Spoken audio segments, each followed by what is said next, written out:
Right Side Nation, Mike Hanley. I'm here, about to drop some truth on you all. Positive mind frame.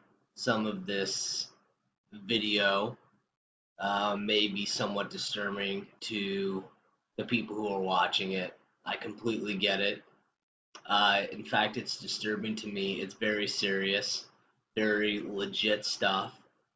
But I thought it was so important to kind of give a little bit of background, a little bit of glimpse into what Antifa is and what Antifa is all about. And they claim to be anti-fascist. They claim to be anti-fascist. What I'm going to say is Antifa, to me, stands for Anti-First Amendment. And they are taking a page out of the book of the KKK by projecting violence and trying to intimidate and shut down people's rights. And of course, there isn't a direct correlation between the two, but what I see with the KKK, when those people were dressed up in all white robes trying to intimidate the African American community, and what we're seeing today with Antifa, or I like to say Antifa, and what they're doing today, they're dressing up in all black, they're covering their face, and they're rioting, and they're trying to shut down free speech. This video is not going to be necessarily about free speech, but it's going to give some background into what Antifa is and what I believe that they are all about.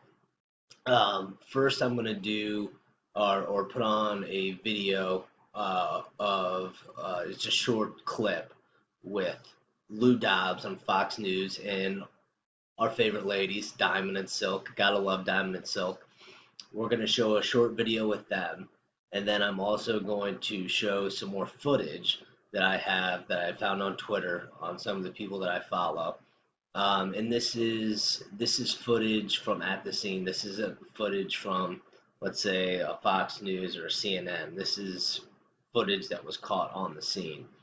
And so I want to show you those two things, and then I'm going to go into a little bit about who is funding Antifa and kind of what that means. And I'm going to give you a little bit more background into the person who is funding Antifa and what I believe their moral character to be, which is extremely important when you look at this holistically across the United States, because this movement of these anti-First Amendment people, this anti-First Amendment group, is extremely disturbing, and I think it needs to be talked about.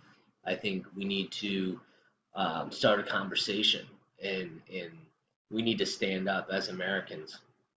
I don't care if you're left, if you're right. It doesn't matter to me. What really matters to me is that people have the opportunity to live a life of freedom and liberty and happiness. The life, liberty, and the pursuit of happiness. That's what it's all about. That's the beautiful thing about this country. And that's what we need.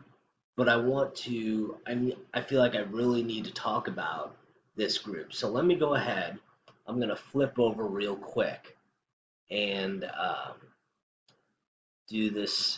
show you this little interview with Diamond and Silk. And the Antifa violence over the weekend, it is to me unimaginable that these thugs would actually threaten the President of the United States, his life, him physically, his family. This is just stunning, and I don't hear the Secret Service stepping up. I don't hear the FBI. I don't hear law enforcement stepping up saying, We're not going to put up with this. It is against the law to threaten the President of the United States. Your thoughts? You are absolutely right. You know, it's time for Antifa to be deemed a terrorist organization, because what they're doing is they're running around reaping havoc on civilians. That's right. And that is terroristic behavior. Okay? Threatening a sitting president, they all should be arrested out in the streets. They're anti-police. They're anti-America. We don't need that type of rhetoric running around rapid in our country. They need to be deemed a terrorist organization and arrested. So what you have here is Diamond and Silk. Diamond hitting the nail on the head here. They are involved in terroristic behaviors. And we're going to jump in a little bit more about that. It's going to back up what I'm talking about. But they're threatening a sitting president. I mean, since when has this been okay? And this isn't just a small group of people. They are being funded, and they are dangerous. And I'm going to show you a little bit later, but I think some of these people have some mental illnesses. I can't say for sure, but just based on some of these pictures that I'm seeing of them and their mugshots, we're going to show you it's disturbing. But let me go ahead. I'm going to go ahead and flip over and give you a little bit more insight into what these Antifa people are doing at some of their protests. I mean, yeah, they're really protesting here. Gonna have to flip over.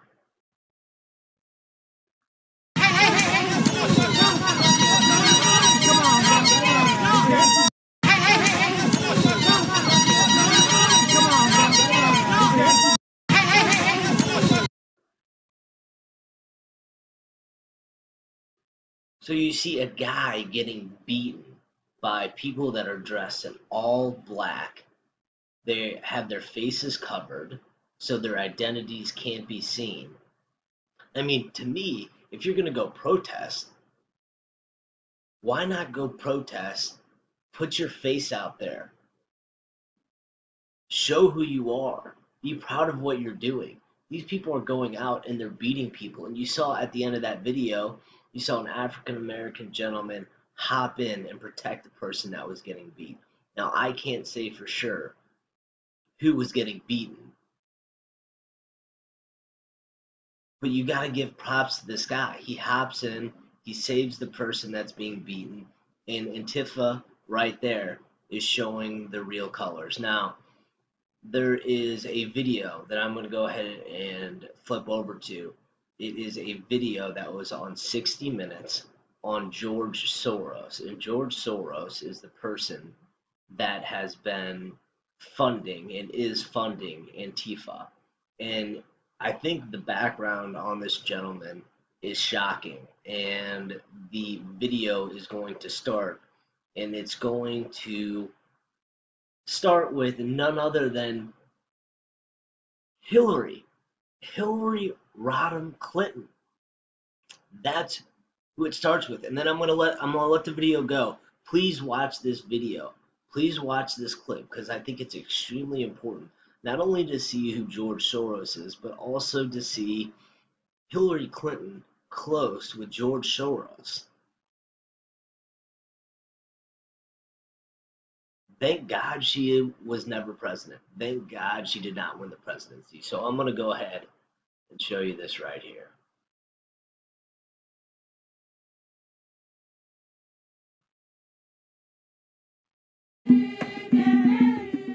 Last month, he brought the First Lady with him for a look at some of the projects his foundation is funding. This is Mr. George Soros.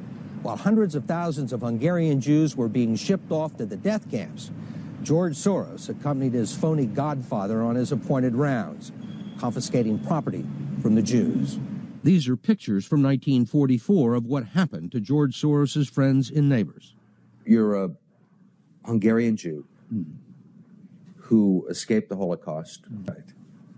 And you watched lots of people get shipped off to the death camps. Right. I was 14 years old. And I would say that that's when my character was made. In what way? That one should think ahead, one should understand and anticipate events, and one is threatened. It was a tremendous threat of evil. I mean, it was a very personal experience of evil. My understanding is that you went out with this protector of yours who swore that you were his adopted godson. Yes. Went out, in fact, and helped in the confiscation of property from the Jews. That's right. Yes. I mean, that sounds like an experience that would send lots of people to the psychiatric couch for many, many years. Was it difficult? Not at all. Not at all. Maybe as a child you don't see the connection, but it created no problem at all. No feeling of guilt. No. For example, that I'm Jewish, and here I am watching these people go. I could just as easily be there. I should be there. None of that. Well, of course, I could be on the other side, or I could be the one from whom the thing is being taken away. But there was no sense that I shouldn't be there, because that was, well, actually, funny way, it's just like in markets, that if I weren't there, of course I wasn't doing it, but somebody else would be taking it away anyhow. In other words, whether I was there or not, I was only a spectator. The property was being taken away. Are you religious? No. Do you believe in God? No. Soros told us he believes God was created by man, not the other way around. A little bit of that interview, to me, is extremely telling. And it talks about that he said, George Soros said himself, that defined his character. When he was 14 years old, he was a Hungarian Jew who somehow avoided being taken by the Jews, and then he helped turn on the Jews and take property from the Jews, and that he was involved in doing things against the Jewish people. Now, I'm not placing blame on him in that moment. He's only 14 years old. The guy has really no other option. But at the same time, he says that he has no guilt, no remorse, and that he didn't really know when he was a kid. Now, I am the type of person that I believe that inherently, people know the difference between good and bad. Even youngsters, I think starting at about 3, 4, 5. I mean, people, I talked about this in the other video, people show love to one another. People have an understanding. And when George Soros is 14 years old, are you telling me that he doesn't know the difference between right and wrong? And then if that moment was the defining moment of his character, that says something about George Soros. And George Soros is the gentleman that funds Antifa. He is a billionaire. He has absolute massive amounts of money, billions and billions of dollars. And in my personal opinion, he is a financial terrorist. George Soros is a financial terrorist.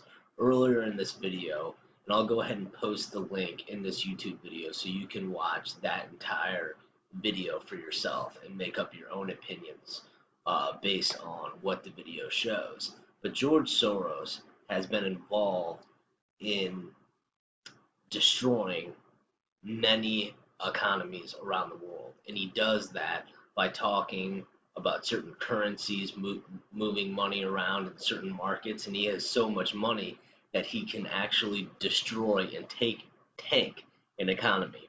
Now, thank God the United States has now overcome China as the largest economy in the world.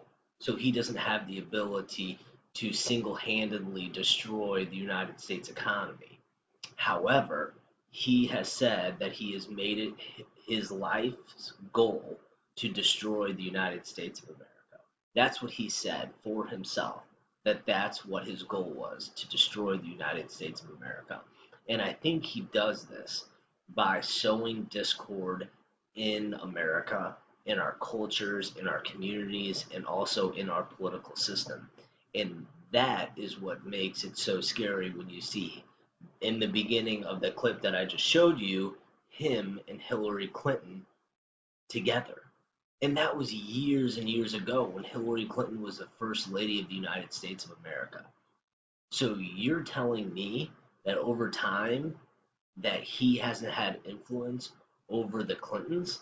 Not only Bill Clinton when he was president of the United States, but also Hillary Clinton when she was the head of when she was Secretary of State, when she sold uranium to Russia. Now, I'm not saying he was involved in the deal where Hillary Clinton sold the uranium to Russia, but what I am saying is that I can guarantee you, in one way or another, had communications with Hillary Clinton when she was Secretary of State. And that is an extremely scary thought, that she has that type of communication with somebody who I believe is purely evil, and that's George Soros, a financial terrorist. And now he says that he makes decisions. And when he makes decisions without thinking about the negative outcome and how it can affect other people. So he just that is the definition of greed. It's one of the 7 deadly sins. So he's going to make a financial decision and he doesn't care about how that is going to go ahead and affect his fellow human beings. Now, if you have that much power, in a way, that's a scary thing. And I understand people who have that much money, they're going to make decisions and that may have adverse effects on certain people and certain economies. But also, I think inherently you have to have some type of understanding of the impact that that type of money and that type of power has, not only on people, but on the world as a whole. And so you're sitting here with George Soros, who has that much money. He's funding Antifa, and you are seeing the type of people that are involved with Antifa. And they may not be as powerful, they may not be as wealthy, but they can destroy. I mean, as you've seen, they've had threats against the president. They are protesting. They are being violent. They are calling for violence against Trump supporters, and anybody who disagrees with them. And that right there is, in my opinion, anti-First Amendment. If you disagree with Antifa, they will come after you. So I'm going to go ahead, jump over this little article here, which I thought was pretty cool. And this shows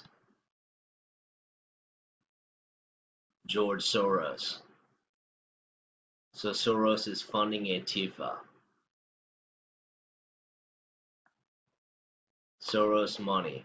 This is Gateway Pundit. The Gateway Pundit is owned and operated by Jim Hoff. Jim Hoff's from St. Louis. He is a great dude. Soros is funding anti-Trump left protests and riots. So you see this, deport Trump, not my president.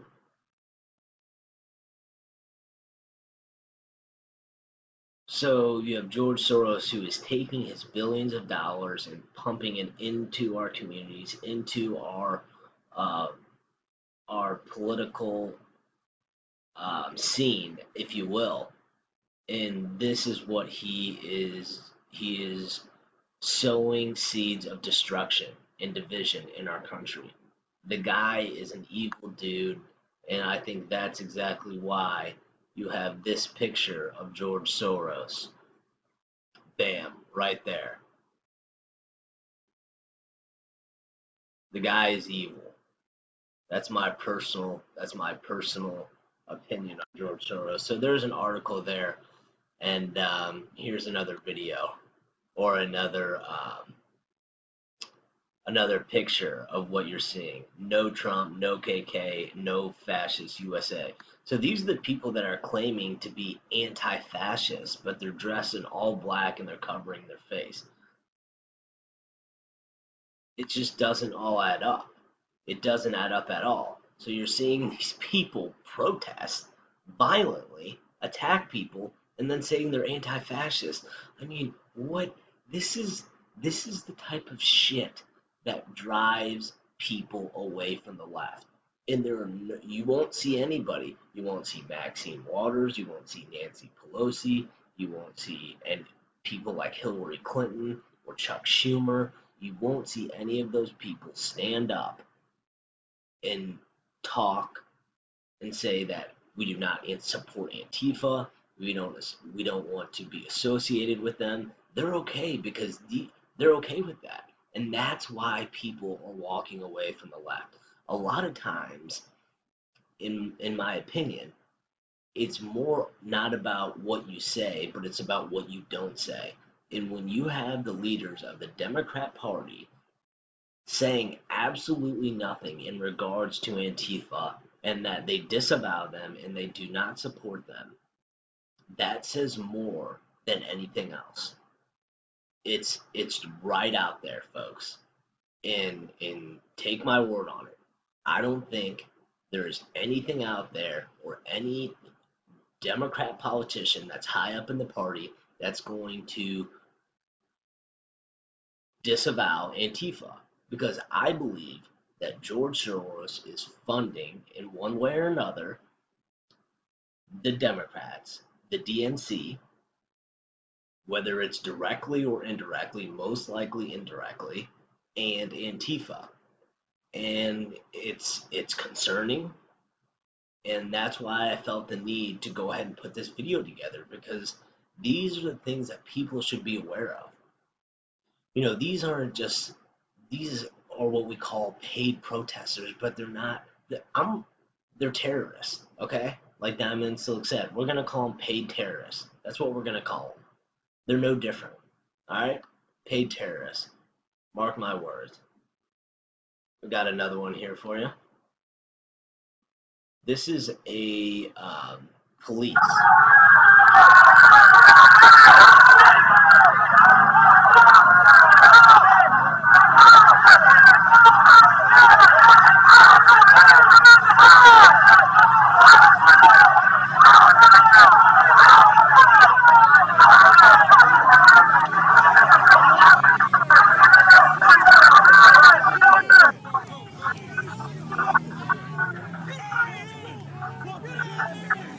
There's no doubt about that. I mean, this group is hunting or mobbing these policemen. All they're doing is driving their motorcycles through traffic. I mean, could you imagine if you're a policeman? This isn't a safe place to be. And not only that, these policemen are there to protect and give them their First Amendment rights to protest for the freedom of speech. But then, as you see, if you are a policeman or you're pro-police, then they turn on you. So it's this paradox that these people are sitting here saying, oh, we're anti-fascist, yet they are going to be violent or mob two police officers who are there to protect their First Amendment right to protest in the first place. So these are the things that, I mean, it is absolutely driving people away. If you saw, I have a previous video that I just put out. It's on the walk away movement.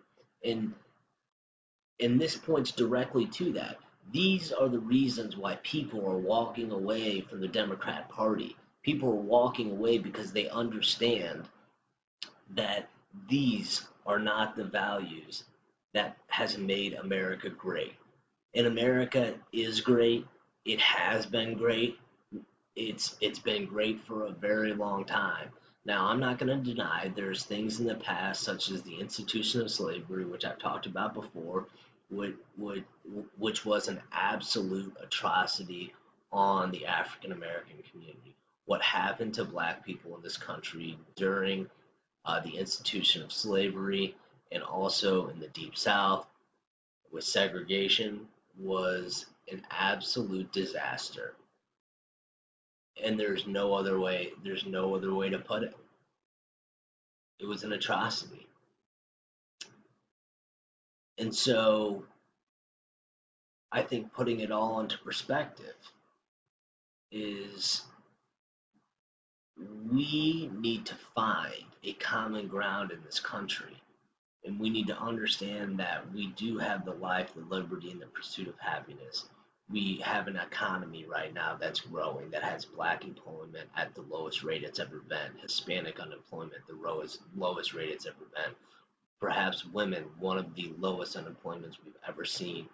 It is the lowest for Asian Americans as well.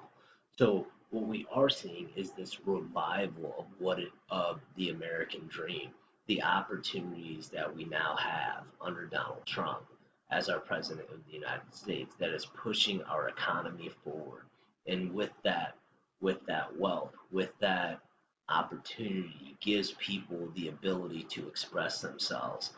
And I also talked about it in my previous video in the walkaway movement. There was a gentleman that was talking about where he was. He was poor when he was 19 years old. He was on food stamps, and he slowly built his way up. He eventually got off food stamps. He worked his tail off. He now has 7 kids, and he is a Donald Trump supporter. He supports the Second Amendment. Now, I'm not saying just because you work your way out, you need to be a Trump supporter or you need to support the Second Amendment. But what I am saying is that people who want to unite, people that want to make America great again, they want to do this through unification. And I believe that slowly but surely Trump is taking the country from where it was with Obama.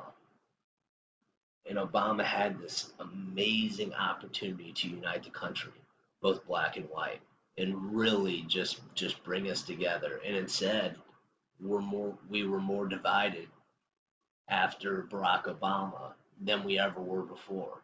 And I think he did that intentionally. I think he did it intentionally. You saw the Ferguson riots, you saw the Michael Brown, you saw all these things propagated through the media. And who funded the Ferguson riots? George Soros funded the Ferguson riots. I'm from St. Louis, Missouri.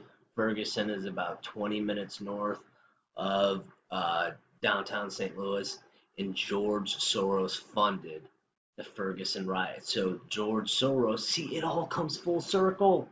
It comes full circle, folks, and this is what I've been saying from the very beginning, since I've been making these videos, and I talk about it with my buddy Bill Carmody. I'm Mike Hanley. I'm with RightSideNews.com, but it all comes full circle, and I always talk about this. And so Barack Obama had this opportunity. Instead, he sowed the seeds of division. We were divided, and now I believe that Donald Trump, over time, will unite the country, and we will, like he's always said, we might be bigger and better than it's ever been. And also, I think half of that is just believing in that type of movement. And I think you're starting to see that in that walkaway movement. I think you're starting to see that people are looking at this with a very stern eye, and they're starting to realize that a lot of what has gone on in the past and in the media, it's a bunch of nonsense. So enough of me talking. I want to flip over to Sebastian Gorka tweet.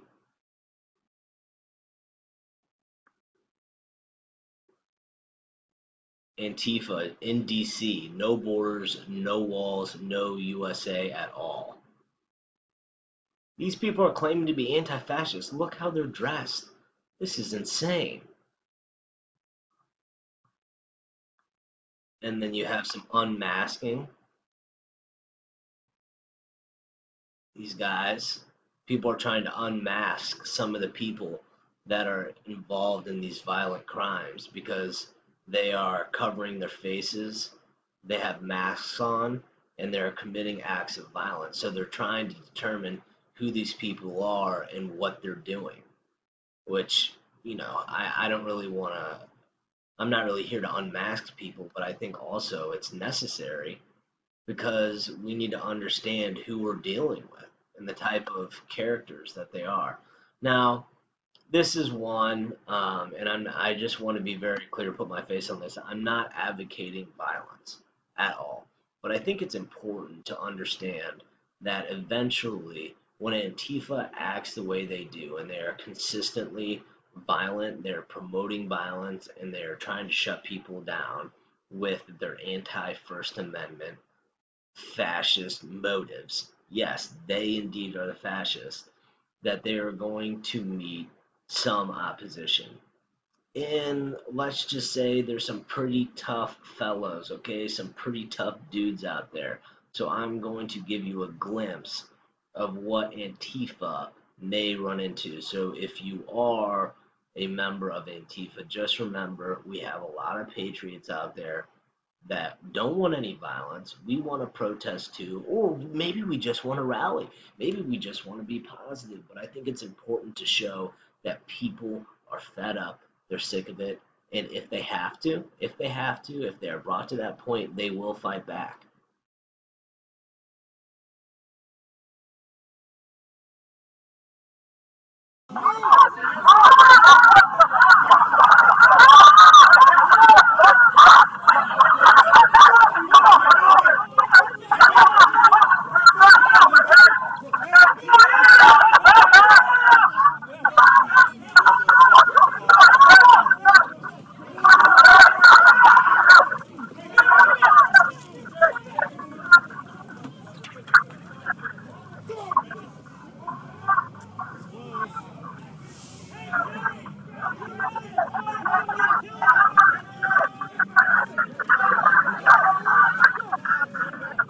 That are involved in either a rally or a protest, where you have Antifa that is there to provoke violence. They're stirring the pot, they're yelling at people, they're going after people, and they are met with some opposition. They're met with some resistance to what they're trying to do, to some rallies, some protests, and overall what they're trying to do to this country through the funding of none other than George Soros, whose main goal in life was to destroy the United States of America. And this is his best way to go about doing it, because he would have done it if Hillary Clinton was president. He would have had the green light to go ahead and do whatever he wanted to do. As you saw, Hillary was hanging with Soros when Bill Clinton was president of the United States and she was first lady. So it goes way back. We were on the brink, people, and thank God we had Donald Trump that ran for president of the United States. And that's what I try to get through to people and just try to communicate, because it's not so much about liking Donald Trump. Honestly, who gives a shit or a crap if you like Donald Trump or not? I personally like Donald Trump. If you don't like Donald Trump, that's fine. I'm not asking you to like him, but I'm also asking you to look at this with a very critical eye of how this all works and how the corruption has gone on in our country for the past 30 some odd years. And finally, we have somebody in there who is going against the grain. He is trying he is trying to go against the establishment. He is going against the Bushes. He is going against the Clintons. He is going against the media. He is going against um, the deep state. I mean, Trump is going against all these entities that have worked for a long time to develop in their power and, in my personal opinion, conquer either the United States or people in general, so that there is a new world order, so that they are the oligarchs, they are calling the shots, and now you have this guy Trump who is coming in and is our very last hope. And that's the reality of the situation. I always talk about people, they talk about conspiracy theories. Well, yeah, there are theories all the time, but there are legitimate conspiracies that go on every day in this country against the will of the people. And that's what a conspiracy is, to, to create crime against the will of the people. That is what conspiracy is, to go against the people. and it typically is used in the context of government. So there are conspiracies that happen all the time, and that's what I try to articulate to people. We had 9/11. We had one plane fly into the World Trade Center. Then we had another plane after fly into the World Trade Center. We had an attack on the Pentagon. Now, I can't speak directly to all of this, but I always question. We had one plane fly in, and we have the most powerful military in the world. How on God's given earth do we not have Army aircrafts circling New York City? How did we not prevent the second plane from flying into that second World Trade Tower? That's what I always think about. If we have the most powerful military in the world, we can't protect New York City. We can't protect our own civilians. And then not only that, after that, you have the war in Afghanistan, the war on terror. The United States takes over many of the poppy fields. And then what do we have now in our country? We have a massive heroin epidemic. And Trump has called it the heroin epidemic. And we now have a national force to rid ourselves of these drugs. So I can't say 2 + 2 = 4 in this situation, but what I am saying is really look at what's going on, folks. Now, I'm not saying that 9/11 is a direct correlation to the opioid epidemic, but I'm saying that there are things that have happened since 9/11 that the steps we took, and now are these the things that are in the best interest of the people of the country? And obviously, a massive heroin epidemic is not. But we have a lot of problems, and we finally have Trump coming in here trying to do the deal and do it the right way. And look at the resistance that he is coming in contact with, because the power that these people have garnered over the years is now up for grabs, and the power is going back to you. The power is going back to me. The people that have a voice, people now have a voice in this country. It's that simple. So enough of me talking. I'm going to end it by showing the mug shots of some of these Antifa thugs. I mean, look at these people. They don't look like healthy citizens, okay? That's all that I'm gonna say. Alright? We got some troublemakers here. Look at what they're getting arrested with. 17 arrests. They've got knives, helmets, mace. So these people are being arrested, and they're found with weapons, etc. So these are the characters that we're dealing with when you're dealing with Antifa. And I believe they're being funded by none other than this man, who I'll show you in 1 second for us. So I just wanted to go ahead and end on that. I hope this video was helpful, was intriguing, kind of brought a few questions to mind as to what to believe in terms of a traditional narrative and the propaganda that we typically hear in the media.